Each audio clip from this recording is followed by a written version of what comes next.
To my channel. ఈరోజు ఏం జరగబోతుందో తెలుసుకుందామా? ఇంకా ఎపిసోడ్లోకి వెళ్ళిపోతే కార్తీక్ అలాగే దీప ఇక రూమ్లోకి వెళ్తారు. ఇక దీప, బాబా నేను మాట్లాడిన దాంట్లో తప్పేమైనా ఉందా? నీకు కూడా నేను ఆ ఇంటికి వెళ్ళడం ఇష్టం లేదా? నువ్వు కూడా నన్ను ఇంట్లో ఉండమని చెప్తావా?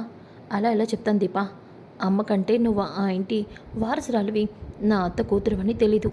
కానీ నాకన్నీ తెలుసు కదా. తెలిసి కూడా నేను ఆట ఎందుకంటాను అని వెనకాలే బాబా నన్ను అర్థం చేసుకున్నందుకు నేను చాలా సంతోషంగా ఉన్నాను. కానీ మా అమ్మ గురించి నాకు ఆలోచిస్తుంటేనే భయంగా ఉంది. జోష్న వాళ్ళు నిజం ఒప్పుకుంటారా? మా అమ్మకి నయం అవుతుందా? అవుతుంది దీప. 2 రోజుల్లో డాక్టర్ హాస్పిటల్లో జాయిన్ అవ్వమని చెప్పారు. ఇప్పటికీ జోష్న నిజం బయట పెట్టలేదు. మరిప్పుడు మా అమ్మని నేను ఎలా కాపాడుకోవాలి? దీప, ఆ భగవంతుడు మంచి కోసం చేసే పోరాటంలో ఏదో ఒక దారి చూపిస్తాడు. ఖచ్చితంగా ఆ దారి ఎక్కడో ఒక్కడ ఉంటుంది. ఆ దారి కనిపిస్తుందిలే అని చెప్పేసి అంటూ ఉంటాడు. ఇంకా ఒక పక్కన దాసు అయితే కాశీ దగ్గరికి వస్తాడు. కాశీ ఆగు, ఆగమన్నానా అని చెప్పేసి కాశీని ఆపుతాడు. ఎందుకు నన్ను ఆపుతున్నావు? ఆ మనిషికి వాళ్ళ నాన్న తప్ప నన్నెవరూ కూడా చూడలేరు. వాళ్ళ నాన్న ఇచ్చే షెల్టర్ తప్ప నాకు ఇంకొక దిక్కు దిమానం లేదు అనుకుంటుంది ఆ మనిషి. తనకి నేను వద్దనుకున్నప్పుడు తను నాకు అవసరం లేదు. నన్ను కాపాడేవాళ్ళు, నన్ను చూసుకునేవాళ్ళు చాలామంది ఉన్నారు. నాకేమీ అవసరం లేదు. ఆపుతావా కాశీ? అసలు నీకేమైంది? నీ బుర్రగాని పిచ్చి పట్టిందా? లేదంటే నిన్ను జోష్న ఈ రకంగా తయారు చేసిందా? నానా, జోష్నక్కని ఏమీ అనద్దు. జోష్నక్క చాలా మంచిది. ఈరోజు తన వల్లే నేను ఇలా ఉన్నాను. ఎవరు ఎలాంటి వారో తెలుసుకున్నాను. కాశీ, ఏం మాట్లాడుతున్నారో నువ్వు? జోష్న వల్ల నువ్వు అందరి గురించి తెలుసుకోవడం ఏంటి? అంటే జోష్న నిన్నేదో మాయ చేసిందని క్లియర్గా అర్థమవుతుంది. చెప్పరా, అసలు ఏం జరిగింది? ఏంటి నాన్న జరిగింది? చూసావుగా జరిగింది. కాశీ, చెప్తావా లేదా? చెప్తా నాన్న. జోష్నక్కకి నేను ఒక చిన్న సాయం చేశాను. దానికి జోష్నక్క కూడా నాకు జనరల్ మేనేజర్ జాబ్ ఆఫర్ చేసింది. కానీ మధ్యలో ఇదంతా జరిగింది. కాశీ, జోష్నక్కి నువ్వు చిన్న సహాయం చేయడం ఏంటి? దానికి నిన్ను జనరల్ మేనేజర్ని చేయడం ఏంటి? దానికి నువ్వు శ్రీధర్ బాబుని మోసం చేయడం ఏంటి? ఇదంతా చూస్తూ ఉంటే ఏదో పెద్ద కుట్ర జరిగినట్టుంది. చెప్తావా లేదా కాశీ అని వెనకాలే చెప్తానా? జోష్నక్క శివనారాయణ గారి అకౌంట్స్లో చాలా లెక్కలు తారుమారు చేసింది. చాలా డబ్బుని తన సొంతానికి వాడుకుంది. ఇదే విషయాన్ని శ్రీధర్ మావయ్య కనిపెట్టాడు. నేను జోష్నక్కకి ఈ విషయం మొత్తం చెప్పాను. అప్పుడే జోష్నక్క నాకు జాబ్ ఆఫర్ చేసింది. అలాగే ఈ అకౌంట్స్కి సంబంధించిన డీటెయిల్స్ అన్నీ కూడా తనకి నేను ఇస్తే తను జాబ్ ఇప్పిస్తానంది. అలాగే చేసింది. ఇప్పుడు ఇందులో నేను చేసింది తప్పే ఉంది. అయినా జోష్నక్క చాలా మంచిది అని వెనకాలనే ఒక్కసారిగా దాసు కాశీ చెంప పగలు కొడతాడు. ఒరే మూర్ఖుడా, నీకు ఇంకా నిజం తెలియట్లేదా? జోష్న నిన్ను వాడుకుందిరా. సొంత తమ్ముడు అని కూడా కనికరం నీ మీద లేకుండా తన స్వార్థానికి నిన్ను బలి చేసింది. ఈరోజు శ్రీధర్ మావయ్య నిన్ను స్టేషన్ నుంచి బయటకు తీసుకురాకపోతే నీ పరిస్థితి ఏమయ్యేదో తెలుసా? నాన్న, ఏం మాట్లాడుతున్నావు నువ్వు? నువ్వేం మాట్లాడుతున్నా నాకు అనవసరం. నాకు మాత్రం ఆ మనిషి, ఆ కుటుంబం అవసరం లేదు. అవును, నాకు స్వప్న లేకపోతే ఏమైంది? నాకు ఎవ్వరూ అవసరం లేదు. ఇప్పుడే నేను జోష్నక్కకి ఫోన్ చేసి హెల్ప్ అడుగుతాను. తను నాకు అంత సహాయం చేస్తుంది అని చెప్పేసి కాశీ అక్కడి నుంచి వెళ్ళిపోతాడు. ఇక దాసు, జోష్న, సొంత తమ్ముడి మీద ప్రేమ లేదు. తమ్ముడి జీవితాన్నే నాశనం చేస్తావా? తన సంసారంలోనే చిచ్చు పెడతావా? వాళ్ళిద్దరూ విడిపోయే పరిస్థితికి తీసుకొస్తావా? నేను ఇక వదిలిపెట్టేది లేదు. ఇప్పుడే వస్తాను. నీ గురించి అన్ని నిజాలు శివనారాయణ గారి ముందు బయట పెడతాను అని చెప్పేసి దాసు అయితే ఇక కార్తిక్కి ఫోన్ చేస్తాడు. ఇంతలోకి దీప కార్తిక్కి ఫోన్ రావడంతో, బావా నీకు ఫోన్ వస్తుంది. ఇదేంటి దాసు మావయ్య ఫోన్ చేస్తున్నాడు? బాబాయ్ ఫోన్ చేస్తున్నాడా ఈ టైంలో? ఏమో, ఒకసారి ఉండి దీప అంటూ, మావయ్య ఈ టైంలో ఫోన్ చేసావేంటి? కార్తిక్, నేను ఇప్పుడే జోష్న గురించి శివనారాయణ గారి ముందు నిజం చెప్పడానికి వెళ్తున్నాను. మావయ్య ఏమైంది? నువ్వెందుకు ఇలాంటి నిర్ణయం తీసుకున్నావు? లేదు లేదు కార్తిక్, ఇప్పటి వరకు నా కూతురు నన్ను చంపాలని చూడటం, వారసురాళ్ళ మీద హత్యా ప్రయత్నాలు చేయటం, అలాగా ఆ ఇంట్లో వాళ్ళని ఇబ్బంది పెట్టడం, ఇవన్నీ చూసి నేను మౌనంగా ఉన్నాను. అది నీకు ఇచ్చిన మాట కోసం. కానీ సొంత తమ్ముడి మీద ప్రేమ కూడా లేకుండా కాశీని, జోష్ని జైలుకు పంపించింది. ఈరోజు స్వప్న కాశీ విడిపోయే పరిస్థితి తీసుకొచ్చింది ఆ రాక్షసి. ఇక దాన్ని వదిలిపెట్టను. ఇలా వదిలిపెడితే రేపు సుమిత్ర వదిన ప్రాణాలు కూడా తీస్తుంది. అందుకే అందరి ముందు నిజాన్ని బయట పెడతాను. మావయ్య, నేను చెప్పేది వినండి. ఎలాంటి పరిస్థితుల్లోనైనా సరే అవి కూర్చొని మాట్లాడుకుంటే సర్దుమణుగుతాయి. దయచేసి ఇప్పుడు మీరు ఈ విషయాన్ని బయట పెట్టద్దు. నేను చెప్పేది వినండి మావయ్య. లేదు కార్తీక్, ఇంకా నేను జోష్నని వదిలేశాను అంటే నా అంత మూర్ఖుడు ఇంకొకరు ఉండరు. ఇప్పుడే నేను ఆ పెద్ద మనిషి గురించి వెళ్ళి నిజం చెప్పేస్తాను. వెళ్తున్నాను కార్తీక్ అంటూ దాసు కాల్ కట్ చేస్తాడు. ఇక దీప, ఏమైంది బావా, ఏం జరిగింది? దాసు మావయ్య జోష్న గురించి నిజం చెప్పడానికి తాత వాళ్ళ ఇంటికి వెళ్తున్నాడు. ఏంటి బావా ఇంత సడన్గా? కాశీకి స్వప్నకి గొడవైందంట. జోష్న వల్లే కాశీ ఇదంతా చేశాడన్న విషయం మామయ్యకి తెలిసింది. తమ్ముడి విషయంలో జోష్న చేసిన తప్పులకి రేపు అత్త ప్రాణాలు తీయడానికి కూడా సిద్ధపడుతుందని మావయ్య అనుకుంటున్నాడు. అందుకే నిజం చెప్పడానికి వెళ్తున్నాడు. నిజం తెలిసాక అక్కడి పరిస్థితి ఎలా ఉంటుందో ఏంటో తెలియదు కదా, అందుకే నేను కూడా అక్కడికి వెళ్తాను. బావా, అమ్మకి ఈ విషయం తెలిస్తే తట్టుకోగలదా? తెలియదు దీప, ఏదో ఒకటి చేసి మావయ్యతో నిజం చెప్పించకుండా ఆపగలుగుతాను. వెళ్తాను నేను అని చెప్పి కార్తీక్ గబగబా షర్ట్ మార్చుకొని బయలుదేరతాడు. ఇంకా ఒక్కసారిగా దాస్ అయితే శివనారాయణ ఇంటికైతే వస్తాడు. అప్పుడే జోష్న బాల్కనీలో నుంచుంటుంది. ఈ దాసు బావ అసలు ఏం మాట్లాడుకున్నారు? దాసు బావతో నిజం చెప్పేశాడా? బావకి దీపే వారసురాలన్న విషయం తెలుసా? అందుకే బావ దీప ఈ ఇంట్లో పని వాళ్ళుగా వచ్చారా? అందుకేనా అవకాశం వచ్చినా బావ ఇంట్లోంచి వెళ్లకుండా ఈ ఇంటికి డ్రైవర్లా పనిచేస్తుంది? దానికేనా కారణం? ఏమై ఉంటుంది? ఏమీ అర్థం కావట్లేదు. నిజం తెలిసి కూడా బావ సైలెంట్గా ఎందుకున్నాడు? దీపే వారసురాలన్న విషయం చెప్పొచ్చుగా, అంటే నా నోటితో చెప్పించాలని చూస్తున్నాడా? ఇప్పుడు మమ్మీ పరిస్థితి ఇలా ఉందని తెలిసి కూడా బావ సైలెంట్గా ఉన్నాడేంటి? అంటే నేనే నిజం ఒప్పుకుంటాను అనుకుంటున్నాడా? ఏం జరుగుతుంది అసలు అని అనుకుంటూ ఉంటే ఒక్కసారిగా జోష్న దాసుని చూస్తుంది. దాసేంటి మళ్ళీ ఇంటికి వస్తున్నాడు? నిజం చెప్పడానికి వస్తున్నాడా అని చెప్పేసి జోష్న ఇక గబగబా కిందకి వస్తుంది. ఇక దాసు లోపలికి వస్తూ ఉంటాడు. అప్పుడే జోష్న, నాన్న ఆగు నాన్న, ఎందుకు నాన్న మళ్ళీ వచ్చావు? నువ్వేంటో నీ నిజ స్వరూపం ఏంటో తెలిసింది. సొంత తమ్ముడి మీద కూడా ప్రేమ లేకుండా నీ స్వార్థానికి వాడిని జైలుకి పంపిస్తావా? ఈరోజు స్వప్న వాడు తెగతెంపలు చేసుకునే పరిస్థితి వరకు వచ్చింది. ఇంత చేసిన నిన్ను వదిలిపెట్టను. ఇప్పుడే శివనారాయణ గారి ముందు నీ నిజం మొత్తం బయట పెడతాను. నాన్న నీకు దండం పెడతాను నాన్న, ఆ పని చేయదు. కాశీకాడిని స్వప్నని కలిపే పరిస్థితి నాది. వాళ్ళిద్దరిని నేను కలుపుతాను. దయచేసి నువ్వు ఆ పని చేయదు నాన్న. నువ్వు అలా చేస్తే అందరూ కూడా నన్ను చేయగొడతారు. నేను రోడ్డున పడాల్సి వస్తుంది. ప్లీజ్ నాన్న, నీ కాలు పట్టుకుంటాను. నువ్వెంత ఆపినా నేను ఆగను. శివనారాయణ గారు, దశరథన్నయ్య, సుమిత్ర వదిన, శివనారాయణ గారు, దశరథ వదిన, దశరథన్నయ్య అని పిలుస్తూ ఉంటాడు. జోష్న, నాన్న నీకు దండం పెడతాను, దయచేసి చెప్పొద్దు నాన్న అని దాసు కాలు పట్టుకుంటే అప్పుడే శివనారాయణ ఇక హాల్లోకి వస్తాడు. ఒక్కసారిగా జోష్న దాసు కాలు పట్టుకోవడం చూస్తాడు. వెంటనే జోష్న పైకి లేస్తుంది. ఇక శివనారాయణ, దాసు ఏం జరిగింది? జోష్న ఏమైంది? ఎందుకు దాసు అందరినీ పిలుస్తున్నావు అని వెనకాలనే దశరథ, సుమిత్ర కూడా హాల్లోకి వస్తారు. దాసు ఏమైంది? ఎందుకు నువ్వు ఈ టైంలో వచ్చి అందరినీ పిలుస్తున్నావు? ఏం జరిగింది అని వెనకాలనే పారిజాతం, ఏంటి వీడు ఇప్పుడు వచ్చాడు, కొంప తీసి వీడు నిజం చెప్తాడా ఏంటి అని అనుకుంటూ ఉంటే అక్కడే ఉన్న జ్యోత్స్న గ్రాని అని సైగ చేస్తూ ఉంటుంది. ఒరే దాసు, అందరూ పడుకున్న టైంలో వచ్చి డిస్టర్బ్ చేస్తావేంట్రా, నోరు మూసుకుని ఇంటికి వెళ్ళు అని అంటూ ఉంటే, ఆగమ్మా, ఇప్పటి వరకు ఈ కుటుంబాన్ని నువ్వు మోసం చేసింది చాలు. ఇంకా ఈ మోసంలోనే ఈ కుటుంబం ఉండకూడదు. అందుకే ఈరోజు అందరికీ నిజం బయట పెట్టడానికే ఇక్కడికి వచ్చాను. దాసు, అసలు నువ్వేం చెప్పాలనుకున్నావు? దేని గురించి నువ్వు మాట్లాడుతున్నావు? ఏం జరిగింది దాసు అని శివనారాయణ అంటాడు. ఇక జోష్న, పారిజాతం టెన్షన్ పడుతూ ఉంటారు. అప్పుడే కార్తిక్ కూడా అక్కడికి వస్తాడు. ఒక్కసారిగా కార్తిక్ అక్కడికి వచ్చేసరికి దాసు, చెప్తాను సార్, ఈ ఇంటి వారసురాలు చావు నుంచి బయటపడి మీ అందరికీ దూరమైంది సార్. మీ ఇంటి వారసురాలు మీ ఇంట్లో లేదు అని అనగానే ఒక్కసారిగా అందరూ షాక్ అవుతారు. ఇక కార్తిక్ కూడా షాక్ అయిపోతాడు. పారిజాతం, జోష్న కూడా షాక్ అవుతారు. అక్కడే ఉన్న సుమిత్ర, దాసు ఏం మాట్లాడుతున్నావు నువ్వు? నా కన్న కూతురు నా ముందే ఉంది కదా, నా కూతురు జోష్న మరి వారసురాలు ఇంటికి దూరం అవడం ఏంటి? ఏం మాట్లాడుతున్నావు దాసు అని అనగానే, క్షమించు వదిన, మీరందరూ అనుకుంటున్నట్టు జోష్న ఈ ఇంటి వారసురాలు నీ కన్న కూతురు కాదు. మరి జోష్న ఎవరు అని దశరథ అంటాడు. జోష్న నా కన్న కూతురు అన్నయ్య అని వెనకాలనే ఒక్కసారిగా అక్కడ ఉన్న అందరూ కూడా షాక్ అయిపోతారు. పారిజాతం జోష్న గుండె ఆగినంత పనవుతుంది. ఇక కార్తిక్, ఏ నిజమైతే మావయ్య చెప్పకూడదు అనుకున్నానో అదే నిజాన్ని బయటపెట్టాడు. ఇప్పుడేం చేయాలి అని అనుకుంటూ ఉంటాడు. ఇక జోష్న అలాగే చూస్తూ ఉంటే సుమిత్ర, దాసు నువ్వేం మాట్లాడుతున్నావు? జోష్న నా కన్న కూతురు కాదా?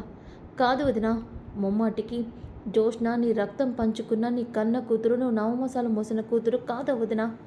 జోత్స్న నాకు కళ్యాణ్కి పుట్టిన కూతురు అని వెనకాలనే శివనారాయణ, ఏం మాట్లాడుతున్నావురా? జోష్న నీ కూతురేంటి? అవును సార్, జోష్నే నా కూతురు. మరి నా కూతురు ఎవరు అని దశరథ అంటాడు. అసలు జోష్న మా ఇంటి మనవరాలుగా నా కూతురుగా పెరగడం ఏంటి? ఏం జరిగింది దాసు? చెప్పు, ఏ నిజాన్ని నువ్వు దాచిపెడుతున్నావు? ఎవరు ఇదంతా చేసింది? చెప్తాను సార్. 20 ఏళ్ల క్రితం మా అమ్మ ఈ కుటుంబం మీద పగ తీర్చుకోవాలనుకుంది. అందుకే ఎలా అయినా సరే ఈ ఇంటి వారసురాల్ని నా కూతుర్ని చేయాలి అనుకుంది. అందుకే సుమిత్ర వదినకి దశరథ అన్నయ్యకి పుట్టిన కూతుర్ని పుట్టగానే కబేళాకి ఇచ్చి చంపేమని చెప్పింది. కానీ ఆ భగవంతుడు ఆ బిడ్డకి 100 ఏళ్ల ఆయుష్ని ఇచ్చాడు. అందుకే ఆ రోజు కబేళ ఆ బిడ్డని చంపకుండా బస్టాండ్లో వదిలి వెళ్ళిపోయాడు. కళ్యాణ్కి నాకు పుట్టిన కూతుర్ని మీ కూతురని మా అమ్మ మిమ్మల్ని నమ్మించింది. మీరు ఇన్ని రోజులు అనుకుంటున్న జోస్న మీ కూతురు కాదన్నయ్య, నా కూతురు అని వెనకాలనే ఒక్కసారిగా శివనారాయణ, దశరథ, సుమిత్ర షాక్ అయిపోతారు. ఇక సుమిత్ర, దసు అంటే ఇప్పుడు నా కూతురు, నీ కూతురు బ్రతికే ఉంది వదినా? పారిజాతం ఎవండి అది అని అనగానే శివనారాయణ పారిజాతం చంప పగలు కొడతాడు. ఓసే రాక్షసి, నా పిల్లలకి తల్లిలేని నోటు తీరుస్తావని, ఈ ఇంటికి ఆడదిక్కువ అవుతావని నిన్ను పెళ్లి చేసుకుంటే ఈ కుటుంబానికి తీరని ద్రోహం చేస్తావా? నా మనవరాల్ని ఇంటి వారసురాల్నే మార్చేస్తావా? ఇప్పుడు నా మనవరాలు ఎక్కడ ఉంది? ఈ ఇంటి వారసురాలు ఎక్కడ ఉంది? దాసు, ఈ ఇంటి వారసురాలు నా మనవరాలు ఎక్కడుందో నీకు తెలుసా? చెప్పు దాసు అని అంటూ ఉంటే అక్కడే ఉన్న సుమిత్ర, ఎవండి అంటే జోష్న మన కూతురు కాదా? జోష్న మన కూతురు కాదా? నా కన్న కూతురు ఎక్కడుంది? నా కన్న కూతురు, నా కూతురు అంటూ సుమిత్ర ఒక్కసారిగా కళ్ళు తిరిగి పడిపోతుంది. ఇక తన నోట్లోంచి బ్లడ్ వస్తుంది. ఒక్కసారిగా కార్తీక్ కూడా అక్కడికి వస్తాడు. బావింటి ఇక్కడున్నాడు. నానా, చెప్పలేనంత చెప్పేశావు. ఇప్పుడు నా పరిస్థితి ఏమవుతుందో అని జోస్న టెన్షన్ పడుతూ ఉంటుంది. ఇక గబగబా కార్తిక్ అయితే దశరథ అందరూ కలిసి సుమిత్రని హాస్పిటల్లో జాయిన్ చేస్తారు. ఇక డాక్టర్, పేషెంట్ కండిషన్ చాలా సీరియస్గా ఉంది, తను చాలా స్ట్రెస్కి గురైంది, బీపీ కూడా చాలా పెరిగింది, వెంటనే తనకి ఆపరేషన్ చేయాలి. తన కన్న కూతురు జోష్న ఇక్కడే ఉంది కదా, తనకి వెంటనే బోన్ మ్యారో ట్రాన్స్ప్లాంట్ చేయాలి. జోష్న, నువ్వు బ్లడ్ శాంపిల్స్ ఇవ్వడానికి ల్యాబ్కి రా అని అనగానే ఇక ఒక్కసారిగా అక్కడ ఉన్న శివనారాయణ, దశరథ, కార్తిక్ ఇక అందరూ కూడా అక్కడే నుంచొని ఉంటారు. ఇక దాసు, జోష్న బ్లడ్ శాంపిల్స్ వదినికి సరిపోవన్నయ్యా, ఎందుకంటే జోష్న నా కూతురు, ఇదే విషయం డాక్టర్ కూడా చెప్తుంది అని అనగానే ఇక శివనారాయణ అలాగే దశరథ చూస్తూ ఉంటారు. ఇంతలోకి జోష్నని లోపలికి తీసుకెళ్తారు. జోష్న బ్లడ్ శాంపిల్స్ తీయగానే అక్కడ ఉన్న డాక్టర్, అదేంటి సుమిత్ర గారి బ్లడ్ తన బ్లడ్ మ్యాచ్ కాలేదు, తను సుమిత్ర గారి కూతురు కాదా అని చెప్తూ అంటుంది. ఇక అందరికీ కూడా ఒక్కసారిగా చాలా కోపం వస్తుంది. ఇక దాసు అలా నిజం చెప్పేసరికి దశరథ, నాన్న, ఇన్ని రోజులు జోష్న నా కూతురు, సుమిత్రకి వచ్చిన జబ్బుకి జోష్నే ఆయుధం, జోష్న నా సుమిత్రని బ్రతికిస్తుంది అనుకున్నాను. కానీ ఇప్పుడు సుమిత్రకి నా కన్న కూతురు జోష్న కాదు అన్న విషయం తెలిసిపోయింది. ఇప్పుడు నా కన్న కూతురు ఎక్కడుంది నాన్న? సుమిత్ర ప్రాణం నా కూతురు ఎలా కాపాడగలుగుతుంది? ఇప్పుడు సుమిత్ర పరిస్థితి ఏంటి నాన్న అని అంటూ ఉంటే ఇక పారిజాతం, దాసు, సుమిత్రకి నయం అవ్వాలంటే తన కన్న కూతురు ఎక్కడుందో తెలియాలి. నీకు ఆ మనవరాలు, ఆ వారసురాలు ఎవరో తెలిసే ఉంటుంది కదరా, చెప్పరా, ఈ ఇంటి వారసురాలు ఎక్కడుందో చెప్పరా, తనే సుమిత్రని కాపాడగలదు అని వెనకాలనే ఇక కార్తీక్ అలాగే దాసు ఒక్కసారిగా ఒకరినొకరు చూసుకుంటారు. ఇక జోష్న, అంటే బావకి దాసుకి బావ దాసుతో నిజం చెప్పేశాడా? దీపే వారసురాల నిజం కూడా ఇప్పుడు బయట పెడతాడా అని అనుకుంటూ ఉంటే ఇంతలోకి అప్పుడే ఇక దాసు, చెప్తాను సార్, ఈ ఇంటి వారసురాలు మీ కన్న కూతురు ఎవరో కాదు, దీప అని వెనకాలనే ఒక్కసారిగా పారిజాతం షాక్ అవుతుంది. ఇక శివనారాయణ, దాసు ఏం మాట్లాడుతున్నావు నువ్వు? దీప? అవును సార్, దీపే నీ కన్న కూతురు, మీ మనవరాలు. దీప మాత్రమే సుమిత్ర వదిన ప్రాణాలని కాపాడగలదు, ఎందుకంటే తనదే సొంత రక్తం అని అనగానే అప్పుడే దీప అక్కడికి వస్తుంది. ఒక్కసారిగా దీప, బావా, అమ్మకేమైంది? అమ్మకేమైంది చెప్పు బావా, అమ్మని ఎందుకు హాస్పిటల్లో జాయిన్ చేయించారు? అమ్మ ఇప్పుడు ఎలా ఉంది చెప్పు బావా, అమ్మకి ఏం కాదు కదా బావా, చెప్పు, మాట్లాడవేంటి? అందరూ ఇలా ఉన్నారేంటి అమ్మకేమైంది చెప్పు బావా అని అంటూ ఉంటే ఒక్కసారిగా దశరథ దీపా అని వెనకాలనే చిన్నయ్య గారు మీరైనా చెప్పండి, సుమిత్రమ్మ గారికి ఏం కాలేదు కదా చెప్పండి, పెద్దయ్య గారు మీరైనా మాట్లాడండి, అమ్మకేం కాలేదు కదా అని అంటూ ఉంటే అమ్మ నా బంగారు తల్లి, నువ్వే నా కూతురు అని నా కళ్ళ ముందు నువ్వు తిరుగుతున్నప్పుడల్లా నా మనసు నాకు చెప్పేది. కానీ ఈ కన్న తండ్రి తెలుసుకోలేకపోయాడు. నువ్వే నా కూతురు అని ఈరోజు నేను తెలుసుకోగలిగాను అంటూ దశరథ ఒక్కసారిగా దీపని హక్ చేసుకొని ఏడుస్తూ ఉంటే ఇదంతా చూసిన జోష్నకి పారిజాతానికి ఒక్కసారిగా ఫుల్ షాకింగ్గా అనిపిస్తుంది. అక్కడే ఉన్న శివనారాయణ కూడా అమ్మ దీప, నువ్వు నీలాంటి మనవరాలు నాకే గనుక ఉంటే ఏ బస్టాండ్లోనే చెత్త కుప్పలోనే పడేసేవాడిని అన్నాను. కానీ ఈరోజు చెప్తున్నానమ్మా, నేనన్న మాటలు చాలా తప్పు. నా మనవరాలికి నా నోటిది శాపమే తగిలినట్టుంది. అందుకే ఇన్నాళ్ళు నా మనవరాలు నాకు దూరమైంది అని చెప్పేసి దశరథ అలాగే శివనారాయణ దీపని హక్ చేసుకుంటారు. ఇక అప్పుడే డాక్టర్ అక్కడికి వస్తుంది. ఏంటి సార్, జోష్న కన్న కూతురు కాదని తెలిసిపోయింది. మరిప్పుడు సుమిత్ర గారి ప్రాణాలు కాపాడేది తన కూతురు మాత్రమే. మరి ఇప్పుడు తన బిడ్డ ఎవరు అని అనగానే నేనే డాక్టర్, నేనే సుమిత్ర గారి కూతుర్ని అని దీప అంటుంది. ఒక్కసారిగా జోష్న పారిజాతం షాక్ అవుతారు. అంటే ఈ దీపకి తనే కన్న కూతురని తెలుసన్నమాట అని అనుకుంటూ ఉంటే శివనారాయణ అవును డాక్టర్, దీపే ఈ ఇంటి వారసురాలు, మా అత్త కూతురు. నేను తనని చూసినప్పుడే అనుకున్నాను సుమిత్ర గారి కూతురు తనే అని. కానీ జోష్న అని మీరు చెప్పారు, రా దీప అని చెప్పేసి దీపని లోపలికి తీసుకెళ్తుంది. అక్కడే ఉన్న దాసుని దశరథ, దాసు దీపే ఇంటి వారసురాలని నిజం తెలిసాక కూడా ఎందుకు మాతో నిజం చెప్పలేదు చెప్పు దాసు అని వెనకాలనే కార్తీక్ నేనే చెప్పొద్దన్నాను మావయ్య అని అంటాడు. ఒక్కసారిగా జోష్న షాక్ అయిపోతుంది. పారిజాతం కూడా షాక్ అవుతుంది. అంటే బావకి దీప వారసురాలన్న విషయం ముందే తెలుసన్నమాట. అవును, నాకు ముందే తెలుసు మావయ్య, కానీ ఈ నిజాన్ని మావయ్యతో నేను చెప్పొద్దన్నాను. ఎందుకంటే జోష్న ఇంటి వారసురాలు కాదన్న విషయాన్ని పారు జోష్నతోనే చెప్పించాలి అనుకున్నాను. అంటే ఈ నిజం జోష్నకి కూడా తెలుసా అని శివనారాయణ అంటాడు. తెలుసు తాత, జోష్నకి కూడా దాసు మావయ్య తన ఇంటి వారసురాలు కాదని చెప్పాడు. జోష్న, అంటే ఈ నిజం నీకు కూడా తెలుసా? తెలుసు డాడీ అని వెనకాలనే ఒక్కసారిగా శివనారాయణ దశరథ షాక్ అయిపోతారు. ఇక కార్తీక్ కానీ దీప ఆ ఇంటి వారసులను తెలిసేసరికి ఇంట్లో అందరూ దీపని అసహించుకునే పరిస్థితి వచ్చింది. అత్త దీపని తన కూతురికి అన్యాయం చేసిందని తనని దూరం పెట్టడం మొదలుపెట్టింది. అందుకే దీప ఎలాంటిదో, దీప ఎంత మంచిదో అందరికీ తెలిసేలా చేయాలి అనుకున్నాను. నిజం తెలిసాక దీపన మీ ఇంటి వారసులను చెప్పాలి అనుకున్నాను. అందుకే ఇన్ని రోజులు ఎదురు చూశాను. కానీ ఇంతలోకి మీకు నిజం తెలిసింది. దీప తన కన్న తల్లికి వచ్చిన జబ్బు గురించి తెలిసి ఎంత కంగారు పడిందో, ఎంత బాధపడిందో నాకు తెలుసు మావయ్య. తన తల్లి ప్రాణాలని ఎలా కాపాడుకోవాలో తెలియక దీప తల్లడిల్లింది. దీప కంటికి నిద్ర కూడా లేకుండా సుమిత్ర అత్త కోసం చాలా ఏడ్చింది అని వెనకాలనే దశరథ శివనారాయణ చాలా సంతోషపడతారు. ఇక జోష్న అయితే పారిజాతం దగ్గరికి వస్తుంది.